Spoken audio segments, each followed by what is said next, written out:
ಕೂತ್ಕೊಳ್ಬೇಕಾದ್ರೆ ನೆಲದಲ್ಲಿ table comfort ಎಲ್ಲ ಬಂದಮೇಲೆ, ಇದರಲ್ಲಿ ಡೈನಿಂಗ್ ಟೇಬಲ್ ಸೋಫಾ ಎಲ್ಲ ಬಂದಮೇಲೆ ಕಾಲು ಮಡಚೋದೇ ಮರ್ತೋಗಿದೆ. ಹೆಚ್ಚಿನವರು 40 ವರ್ಷ ಆಯ್ತು, 50 ವರ್ಷ ಆಯ್ತು ಅಂದರೆ ಮಂಡಿ ಪ್ರಾಬ್ಲಮ್ ಕಾಮನ್ ಆಗಿದೆ ಈ ಭಾರತದಲ್ಲಿ, ಬೆಂಗಳೂರಲ್ಲಿ. ಯಾರ ಹತ್ರ ಕೇಳಿದ್ರು ಮಂಡಿ ನೋವು ಅಂತ.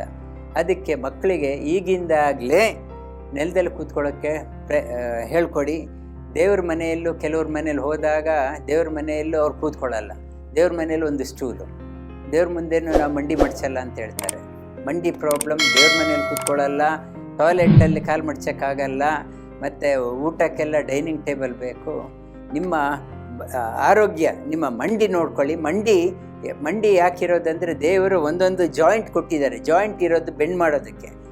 ಬೆಂಡ್ ಮಾಡಲ್ಲ ಅಂತ ಹೇಳಿದ್ರೆ ಇಟ್ ವಿಲ್ ಬಿಕಮ್ ರಿಡೆಂಡೆಂಟ್ ಹೇಗಾಗತ್ತೆ ಅಂದರೆ ಆರ್ಥ್ರೈಟಿಸ್ ಥರ. ಅದಕ್ಕೆ ದಿನಾಲೂ ನೆಲದಲ್ಲಿ ಕೂತ್ಕೊಳ್ಳುವಂಥ ಪ್ರಯತ್ನ ಮಾಡಿ.